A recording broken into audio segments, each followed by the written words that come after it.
Well, hello, ladies and gentlemen of YouTube, JW here, and welcome to the first of what is likely to be 3 parts of Expedition Ecuador. So let me explain what Expedition Ecuador is. It's an indoor zone within the South America region of Planet Zoo. Dunswell Zoo, sorry, within Planet Zoo, the game, obviously. And it houses 4 species. 3 of those are in open-aired enclosures. I say open-aired, there's going to be a roof over it. 3 of those are in open enclosures, and 1 is in a nocturnal enclosure, so it's got a different roof and different lighting. The 4 species in here, you may be able to see them labelled on the floor, are the bird's tapir, the great curacao, the Colombian white-faced capuchin, and Hoffman's two-toed sloth. So I'm just putting the walls in. So we've got a nice sort of rusticy stone at the bottom. I tried to make it look a little bit more jungly. It is the European stone actually, I've just used some darker colours. And initially I wanted a raised entrance and raised exit on a walkway. That became slightly impossible, and what you're seeing now, this pathwork being put down, it doesn't actually stay. I rip it all out. So I wanted these 4 species because they didn't really fit in anywhere else. They're all sort of the northern tip of South America, so Ecuador and trying to think where else, Honduras and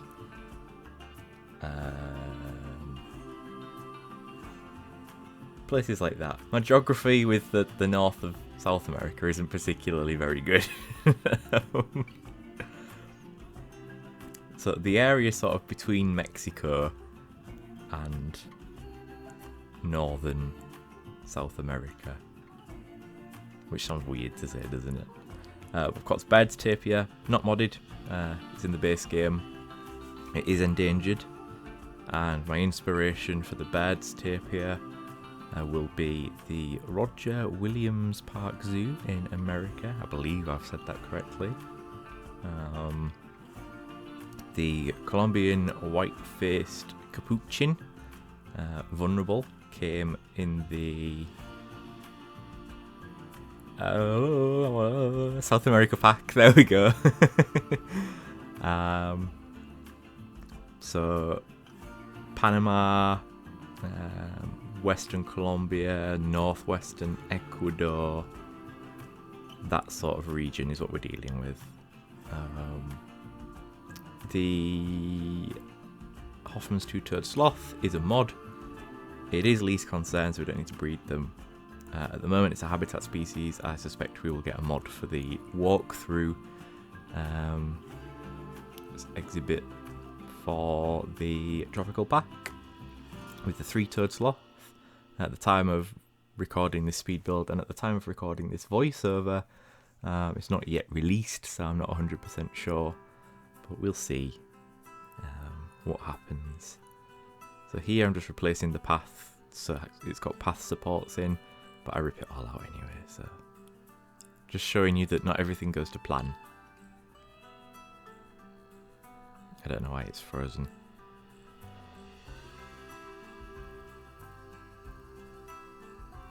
Why is it frozen? There we go. I don't know what happened there. So yeah, I wanted the 2-toed sloth habitat to be separate because obviously it's going to be a bit darker. And the other sloth, the 3-toed sloth, that's a daytime habitat. Although part of it's still indoors, it's still open to the daylight. Whereas this, I want to be enclosed, I want it to be dark and different. And hopefully we'll achieve that, but we don't do it this episode. It's going to be a 3-parter. The great curacao then, also a mod. It's a large pheasant-like bird, if you've never seen a great curacao before. They are vulnerable. The males tend to be sort of black with a bright yellow beak and something around the beak that I don't really know how to describe. And the females tend to have like a polka dotty head with a brown body. They're found in the same regions as well, of course. Rainforests, eastern Mexico through to Central America, Ecuador, Colombia, Yucatan, and Costa Rica. They are monogamous, even though the game, the way it's modded, it says you can have, I think it's 10 females and 2 males or something like that. But they are monogamous, so you could have 10 males and 10 females, technically. But we need more birds in Planet Zoo, and I thought this was a way to address that. So those are the 4 species. And I wanted this to be indoor, and I wanted it to look very much constructed for a zoo. Specifically because all the habitats we've done so far have been quite natural, but within a UK setting. So we haven't gone overboard with the tropical plants. We've maybe used a little bit of artistic interpretation here and there to say, like, this tree could grow in the UK, but if it turns out that it can't, then we'll just pretend it's a type of oak tree, stuff like that. More so with the ombu and the wimba trees from South America. But yeah, I wanted it to look very much constructed for a zoo, but I wanted it to look natural for the animals too.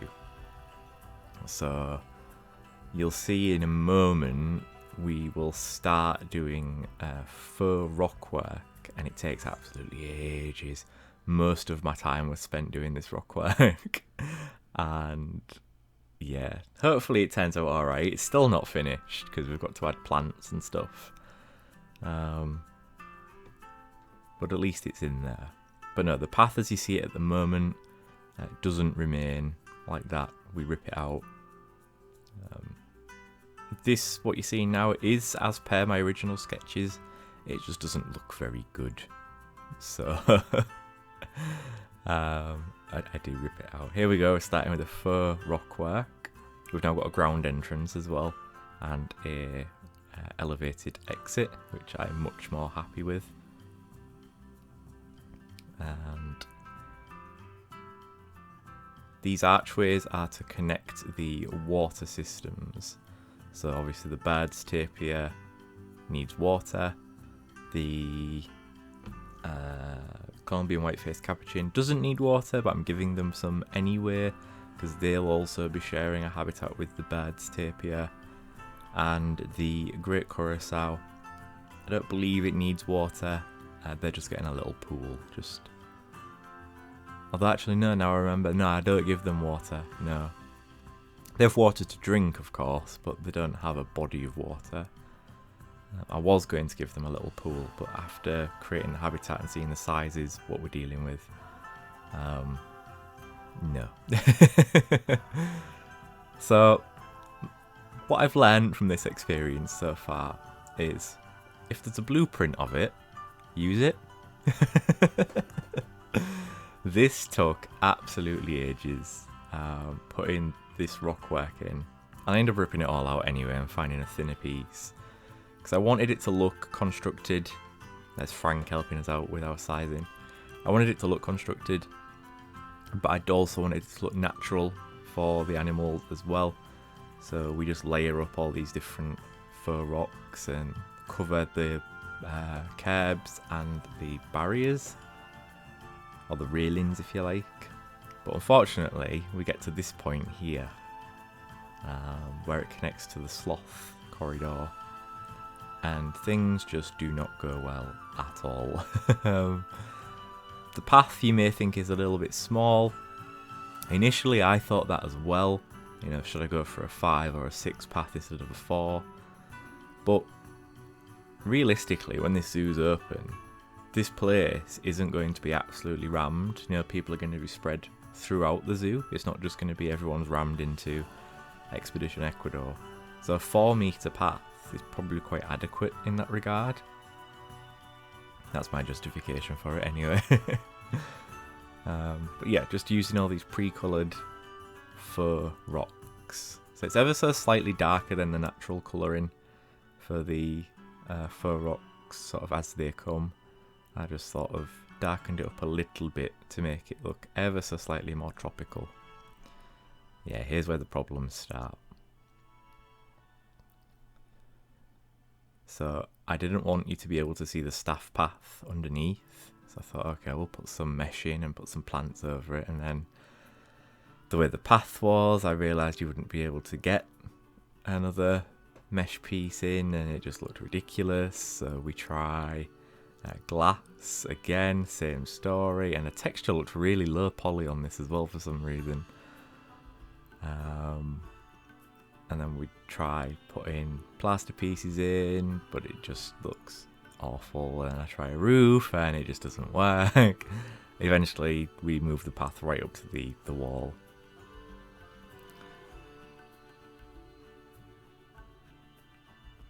Yeah, it's a pain in the arse, this one, quite frankly. And we're only a third of the way through. So this one I got sort of the shell, all the rock work in, and the great curacao habitat. They're all finished.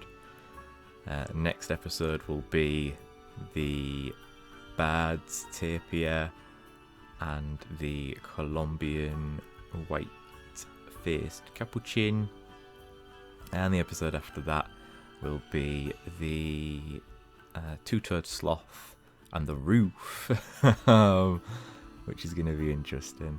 I'm just trying everything I could possibly do to make this more interesting. That's sort of what I settle with.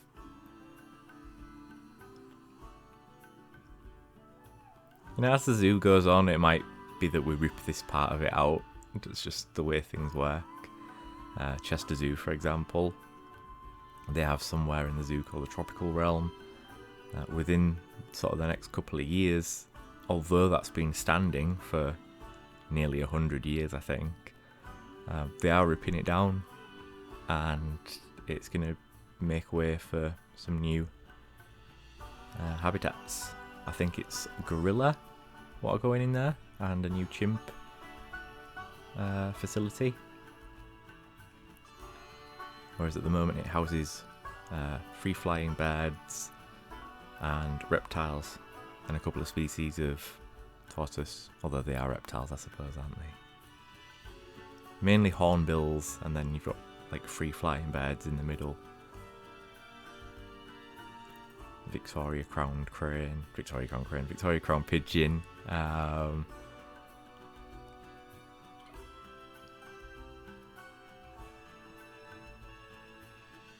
Thrushes, non-native obviously, they're all sort of Asian and South American and such. But yeah, it might be that we rip this part out. I just thought for now, just push my building capabilities and build something that looks nice. You know, as we get more pieces in the game, as my building skills improve, we can come back and revisit this at some point. That's my plan anyway. So yeah, trying everything I can think of here to see if I can get a barrier what's not see-through. And I find that golden path. It's like, I never use this, but I love the barrier, so let's do something with it.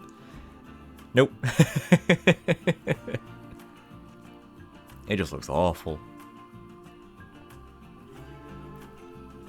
So, I actually, after this, I think I go to bed. I was so frustrated with it. I went to bed and I slept on it, and when I came back the next day, I ripped everything out and started again. So it's not happened yet. I've not reached the point in the recording where I've gone to bed. But yeah, I wanted the Hoffman's two-toed sloth, because two-toed sloths you see more in captivity, and I would love to see a nocturnal sloth habitat. I haven't seen one in person, so I built one. Great curacao, never seen. Birds, tapir, I've never seen. They tend to be more of a American zoo species rather than a British zoo species. Colombian white-faced capuchin. I have seen some capuchins. I don't remember if they were Colombian white-faced capuchins or a different species of capuchin. But yeah, that's what we're dealing with. So the capuchins are going to go in the middle. There's going to be a little island, and it's going to be surrounded by water, and they're going to share that with the birds tapir. And then we're also going to have a separate enclosure for the birds tapir. As you can see here, where I'm painting sand, that's where the water is going to go. Don't worry, it changes slightly. So initially, here we go. So you can see now that I have gone to bed after being frustrated and come back with a new mod by Hexabit, the Planet Zoo Plus Paths. Great mod. Definitely be using that more. And still got the old rock work in here, but the paths have been replaced. And the habitat layout has changed. So initially I was going to have birds tapir on the left and the right, and then capuchins in the middle, and great curacao at the bottom. Great curacao remains at the bottom, capuchin remains in the middle, but the birds tapir now share with the capuchin. I think what we'll do is we'll have the breeding pair of birds tapir on their own, and then we'll have a surplus or a waiting birds tapir in the capuchin habitat. So here I'm just putting some bamboo in for the gates. So obviously tapirs can swim, and we don't want them swimming into different habitats. All the rock work's in now. It was a pain in the arse. Putting these faux rock walls in at the back by ZZ's natural wall pack, available on Steam. Changing that to null. Changing that to null. Changing that to null. Now, I had an absolute nightmare trying to get the sloth habitat to work, because it's raised. And this was another one of those moments where I got so frustrated, I went off and did something else, and I came back and it still wasn't working. So I went to bed again. Honestly, this has been such a nightmare, this build, this Expedition Ecuador. But I wanted to challenge myself, and I wanted to do something different and something unique for the zoo. I know other YouTubers, other players have built things similar, things better. But I wanted to do my take on it, and in the end I think I've achieved that. I did manage to get it to work, but this was a bloody nightmare. Honestly, it was an absolute nightmare. I don't recommend it, let's put it that way. Yeah, so here we are on the Great Curacao habitat, putting these in at the bottom for a viewing window, and I do use the glass barrier for the viewing window just because it's bigger than the glass pieces you can get in the game. I'm just trying to make sure the curacao gets some privacy, putting a trim on at the top here. Also a nightmare. It was very finicky.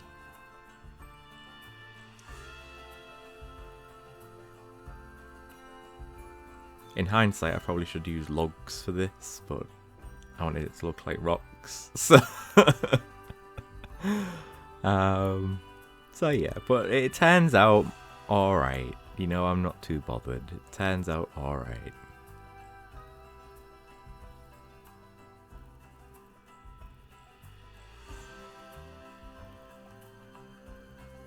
So we're now working on the two-toe sloth habitat, putting in the wood chip pieces from the Frontier pack by Nicholas Lion Rider.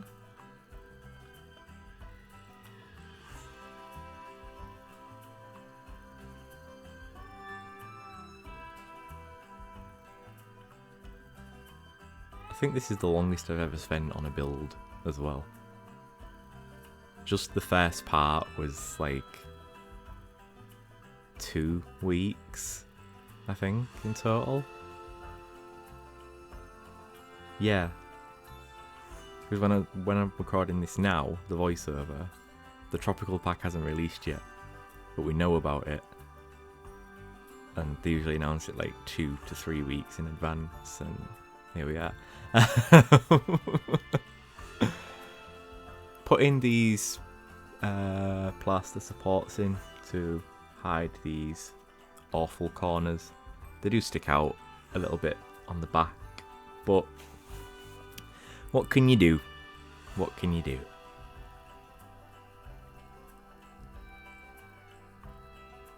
So I like choosing conservation animals, so endangered, near threatened, critically endangered, extinct in the wild, things like that. I like exhibiting those animals in zoos because it really shows the importance that good zoos play in maintaining these animals. I was actually reading something, and I'll go into it in a bit more detail, probably in the next part. There are 3 approaches to exhibiting animals in the UK, and they are, oh god, of course when I want to remember it, I can't remember it, can I? They are,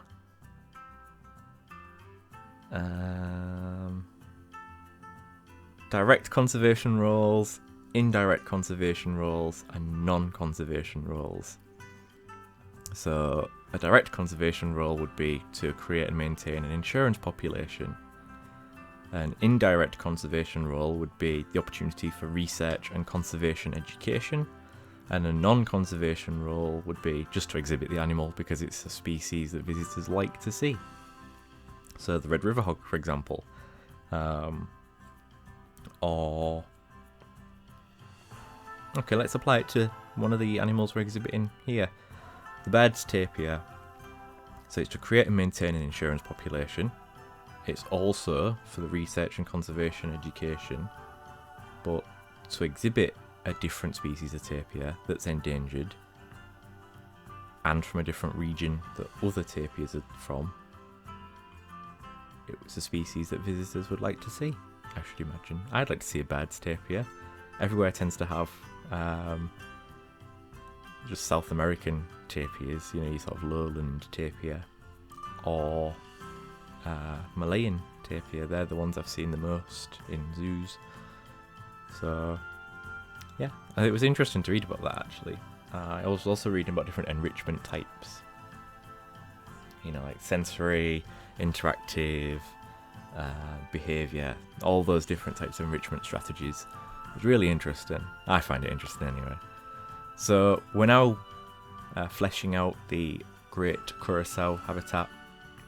I really want some nice tall trees in here. Obviously the roof is going to allow for that, and it's indoors so we can control the climate a bit more. Putting the enrichment in. That sandy patch is where I was going to put the pool, but there just isn't the room realistically to have that pool in there. So I hide the little water trough because I don't like seeing those. We just sort of make the back look a little bit more interesting. I will do a bit more work on this behind the scenes. I think we're approaching the end now. Yes, we are. So with that in mind, my friends, thank you very much for watching part 1 of Expedition Ecuador. I shall see you all in the next episode where we'll be continuing Expedition Ecuador.